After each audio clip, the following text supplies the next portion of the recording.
Right now at 10, why students across the Madison area are holding a die-in at the state capitol today.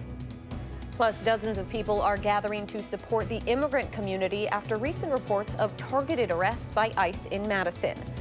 And what concert goers can look forward to ahead of a new music venue's opening in Madison later this week.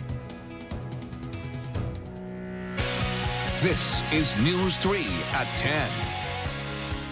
Protesters are hoping what they did today will lead to some changes. They met at the Capitol to leave a message for lawmakers. We need more gun laws. Amy Reed joins us now to show us why this is so important. Amy? In the last week, we had 2 shootings in the Madison area, and those just add to a growing list of shootings across Wisconsin and the United States. Now the demonstrators hope the people working inside the Capitol will listen. Make our communities be safer places. Their voices echo off the rotunda. This is the people's town square. They hope the extra volume can carry the extra weight. We've been trying to get them to listen to us, and now is finally the time they need to listen to us. 2 shootings in 1 week, sitting heavy on everyone's minds, especially for the high schoolers who were only blocks away. We were all just very worried, and we didn't really know what was going on because we didn't have a lot of information. And we must send a loud message.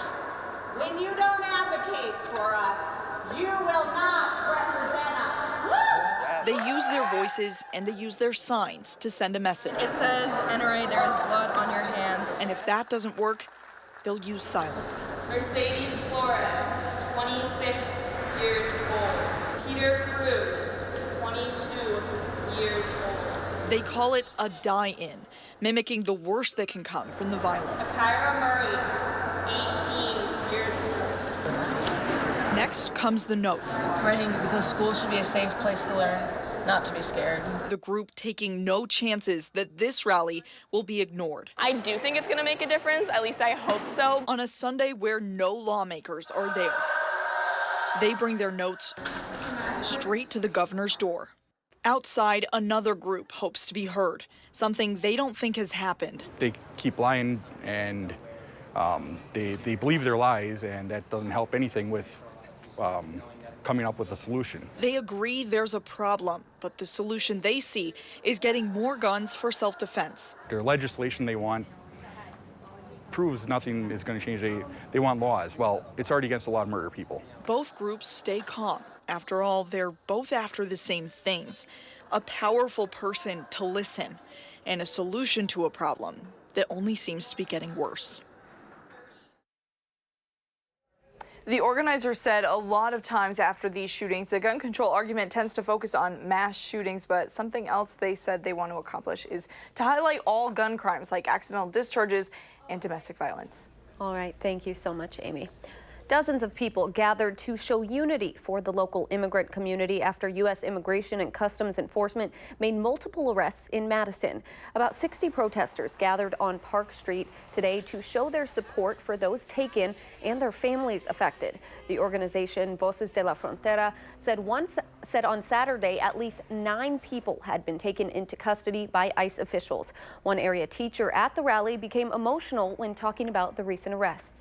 To show our families that we're here for them, that we support them, that we value them, everything they bring to our community, these hardworking people. We value what they do, we recognize their work, and we want them to know that this is a place where they can feel safe. Madison Police Chief Mike Koval says ICE usually notifies the department when they are in the city, but they did not this time. MMSD released a statement today saying they support all students regardless of immigration status. All right, let's turn it over to meteorologist Dave Caulfield with your first alert forecast. Well, Amanda, temperatures are a little bit warmer compared to the first night of fall. On this second night of fall, we're still in the 50s across much of southern Wisconsin, even some 60s showing up in the last hour. Right now in Madison, the WISC-TV Skycam, check that, the Edgewater Skycam, we're at 57 degrees, southeast wind at 8 miles per hour, still very comfortable air in town. I don't expect that to go anywhere anytime soon. Some temperatures from other spots: 61 in Mineral Point, 55 in Janesville, 52 in Watertown, and 58 in the Dells. Still running about 5 to 10 degrees warmer compared to this time yesterday. We'll bottom out in the lower 50s overnight into early tomorrow morning, then be off and running through the 60s and actually see our last 70-degree day for quite some time. The clouds on the increase during the afternoon and evening in advance of possibly our next rainmaker. We'll discuss that in your first alert forecast in just a few minutes. All right, thanks, Dave. The Columbia County Sheriff's Office and the Wisconsin State Patrol are investigating whether alcohol or drugs were involved in a fatal crash near Wisconsin Dells. It happened around 6 last night at the intersection of South 127 and County Highway O in Newport Township, just southeast of the Dells. An SUV with 3 men in it was driving northbound on County Highway O when the driver appeared to fail to yield the right-of-way at the stop sign. Deputies say a truck was driving westbound when it collided with that Toyota. All 3 men in the Toyota were pronounced dead at the scene. Officers say they didn't appear to be wearing seatbelts. The driver and the passenger in the truck were taken to the hospital. Madison police arrested a woman after they say an altercation led to her attempting to stab someone with a screwdriver. According to Chief Mike Koval, it happened yesterday morning near the 6500 block of East Washington Avenue.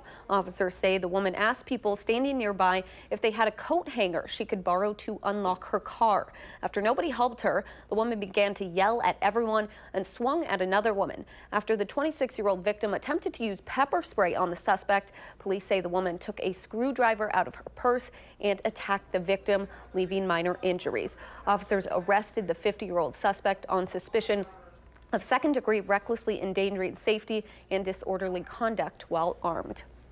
Sexual assault can be a hard topic to tackle, but victims advocates in the area are trying to make this conversation more approachable with a fundraiser today. The Java Jive raises money for the Dane County Rape Crisis Center. It was a lighthearted coffee tasting and brunch. Organizers say that in the wake of the Me Too movement, many people want to help but don't know how. This event is supposed to make that easier. It's fun to be able to support this work and not in a depressing way, as so many people think that it is. I mean, it's a coffee tasting, so everybody's pretty jacked up on coffee and having a great time.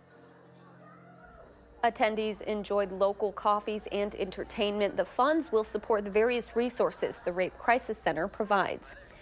A much anticipated music venue opens its doors for its first show this week, the Sylvie, coming from FPC Live. A recent merger between Majestic Live and Frank Productions is named after the matriarch of the Frank family, which has a long musical background in Madison. Sylvie has a capacity of 2,500 people with upper level seats, but most concert goers will be in the general admission section on the floor. Those behind the music venue say the Sylvie plants a flag in Madison as an important market for the music industry. It just raises the profile of the city in such a way in the music industry that it will attract more artists. And I think that it's a big statement that a venue like this with this type of acts and of this caliber is living now here in Madison, Wisconsin. Nathaniel Rateliff and the Night Sweats play the sold-out show on Thursday. They are followed by acts including Primus and Graves. Thousands of people are celebrating a Wisconsin staple for the 6th year at none other than Curd Fest at Breeze-Stevens Field. The festival features 6 celebrity chefs who created their very own cheese curd that guests could purchase. The chefs and fresh curd vendors competed for awards honoring the best fresh curd, the best fried curd, fans' favorite curd, and best overall curd. I mean, it's Wisconsin, it's cheese curds, it's a celebration of cheese curds, and as America's Dairyland, I think it really fits the Wisconsin spirit, and where else, what better place to do it than here in Madison? There was also a fried cheese curd eating competition at this event. The winners of that competition were given 2 concert tickets to a Breeze-Stevens Field event in 2019. Members of the Sun Prairie Volunteer Fire Department climbed the equivalent of 110 floors of stairs at Lambeau Field yesterday to honor firefighters who lost their lives responding to the September 11th terrorist attacks. Some firefighters even climbed in full turnout gear. For Sun Prairie, the climb was particularly bittersweet as the department was given a special memorial badge featuring Captain Corey Barr, who died responding to a gas leak explosion in July. The department was able to honor Barr prior to the climb and led the climb as the first team in. There's more to come on News 3 at 10. Up next, Supreme Court nominee Brett Kavanaugh's accuser says She will testify before Congress later this week. What both sides of the aisle are saying.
Welcome back. Another woman is coming forward claiming Supreme Court nominee Brett Kavanaugh sexually assaulted her at a party at Yale in the 80s.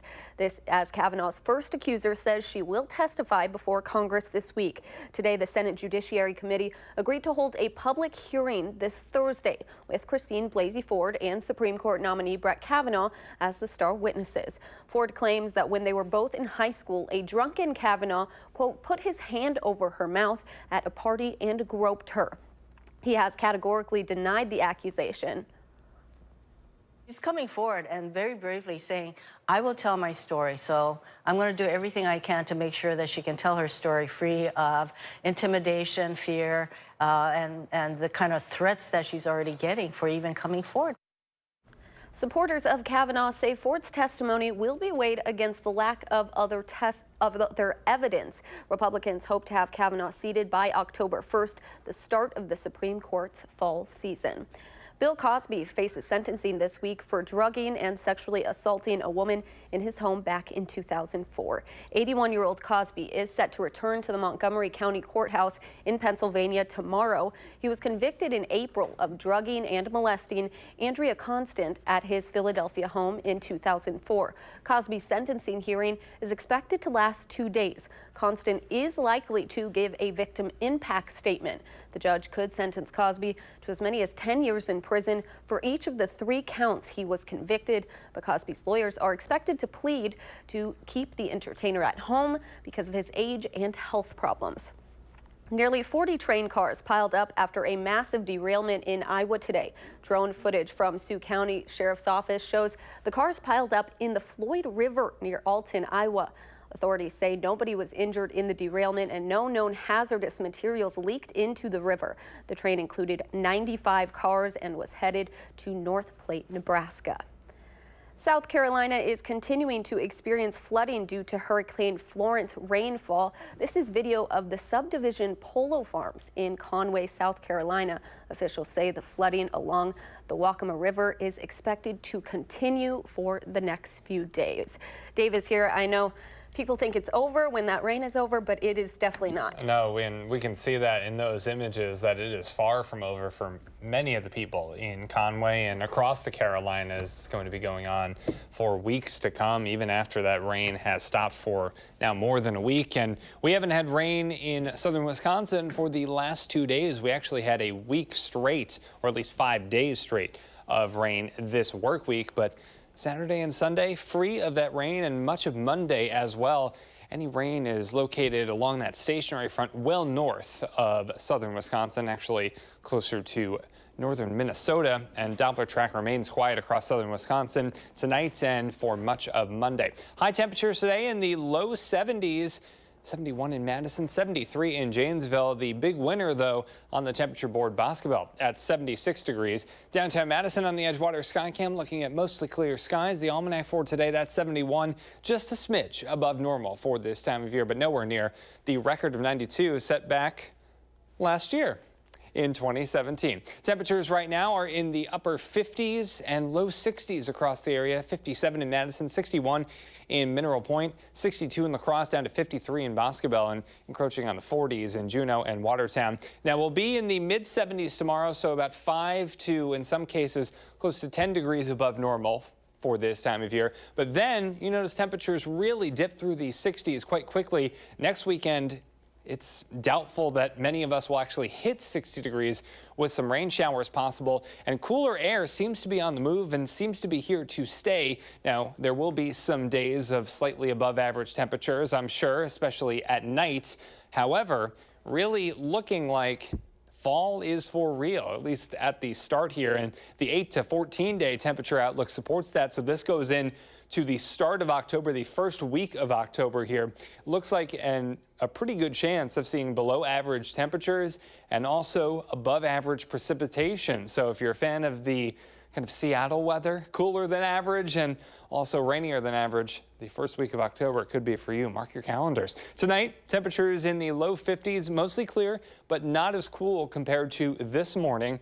Then for tomorrow, partly sunny, breezy, and mild with highs in the mid 70s. Future track showing things staying pretty calm overnight with temperatures dipping into the low 50s. Clouds on the increase tomorrow, but still plenty of sunshine in advance of our next cold front that comes through, but really starts to fall apart as it gets closer to southern Wisconsin. At least it has been on Future Track, but latest trends actually show that holding together a little bit more as it goes through on Tuesday. Could bring us some raindrops. Really doesn't look like anything too significant, but have that umbrella with you on Tuesday. Temperatures dip into the upper 60s on Tuesday. Then we're dry Wednesday. Thursday, we could see an isolated shower or thunderstorm, especially in the afternoon. Dry Friday, and then for Saturday, Sunday into Monday, we have more rain chances. But look at those temperatures, folks, in the low 60s for highs. Some of us could be stuck in the upper 50s, and October just around the corner, looking just as cool to start that month. Fall is definitely here.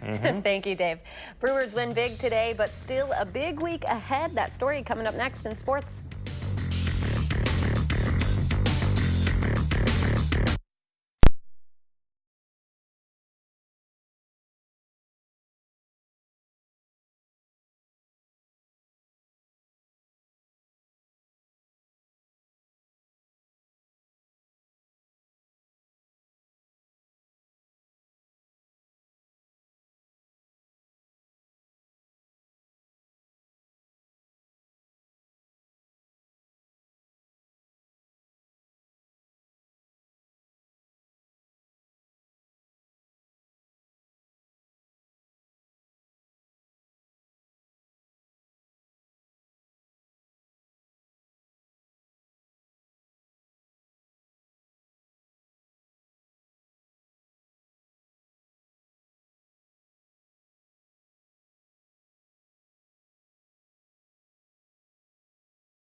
Well, the Brewers wrapping up the regular season this week. Final game before postseason is 1 week from today, believe it or not. So the Brewers aiming for a series win in the rubber match against the Pirates today. We go to the top of the second, 2-1 for Christian Yelich. High fly ball to deep to center field and into the stands. 3-run home run, 4-0 Brewers. 2 batters later, Travis Shaw blasting one to left field. That's a 2-run home run for his 31st of the year. 6-0 Brewers. In the 6th, bases loaded, getting a little help from the Pirates here. Michael Feliz throwing a wild one that gets so far away from the plate that 3 runs come home. Brewers win 13-6. They're 2.5 games behind the Cubs and 2 games ahead of the Cardinals in the wild card standings. They will head to St. Louis tomorrow. Chase Anderson getting the start. First road test for the Packers this weekend. It did not go well, to say the least. Actually, after the game, Aaron Rodgers was asked what his advice to his teammates was after this loss in D.C., and he said, quote, "Go home and have a scotch." So check out these highlights here without further ado. Rain-soaked field at FedEx, but Adrian Peterson looking anything like he's 33, but he's 33 years old, punches it in to give the Redskins the 14-0 lead. Aaron Jones making his return to the field after serving a 2-game suspension for violating the NFL's drug policy. He led the ground game today with 42 total yards. Later, the Packers offense finally getting something going. Aaron Rodgers to a wide-open Geronimo Allison for the 64-yard score. Packers down 28-10 at the half. Green Bay getting one more in, short 2-yarder here on the slant to Devontae Adams, and the Packers down 28-17. And then later in the third, Clay Matthews breaking in, sacks Alex Smith, but Matthews called for a penalty on the play, his 3rd roughing the passer penalty for the 3rd week in a row. He is less than thrilled. 4th quarter now, Rodgers to Randall Cobb, but the ball is stripped and the Redskins recover. Cobb also less than thrilled. Packers lose, and then afterwards, Clay Matthews voicing his displeasure with the officiating. That's football, so I don't know. You know, I really don't know. Unfortunately, this league's going in a direction I think a lot of people don't like.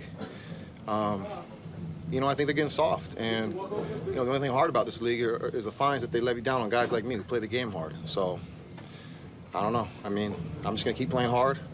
You know, maybe now pass rushers, guys can have the quarterback. You just have to attack the ball, which is, you know, I've been playing this game for over 20 years. That's how you tackle. I'm sure this is something we're going to keep on hearing about as the season progresses. The stats on offense for the Packers, not great. The Redskins defense holding the Packers ground game to a total of 100 yards. Allison leading the way there with the wideouts with 76 yards and 1 touchdown. Well, as a starter, Alex Hornibrook is 23-4 in his career at Wisconsin. QB1 leading the Badgers to a win at Iowa last night, moving Wisconsin up 3 spots in the Associated Press rankings this week. They're up to number 15 in the country now.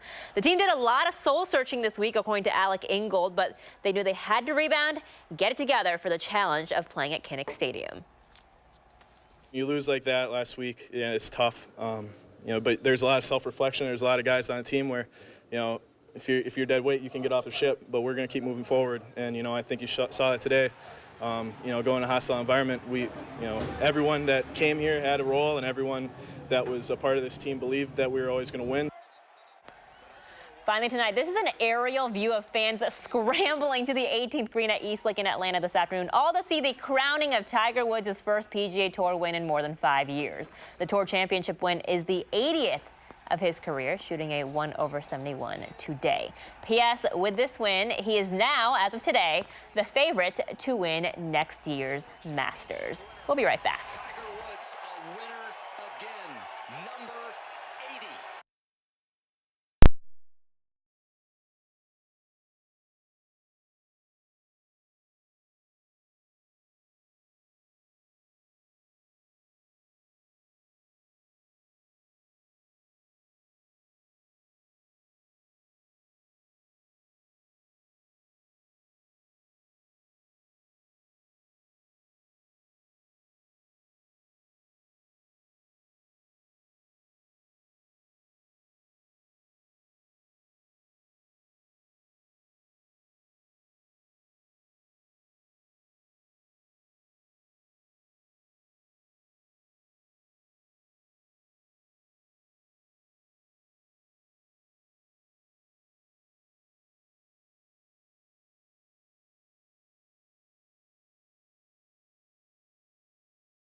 All right, our second night of fall. Yeah, definitely warmer Chugging than along. the first. Yeah, exactly. And then the third night will come, and then the fourth night. That's how calendars work, folks. Temperatures falling into the low 50s, so not as cool overnight. And then we'll be off and running into the low to mid 70s. Plenty of sunshine coming our way on Monday. However, Monday night, late into Tuesday, cold front comes through, could bring us some showers, maybe an isolated thunderstorm late Monday into Tuesday. We are dry for Wednesday with temperatures in the 60s. All right, thanks so much for joining us. Have a great night.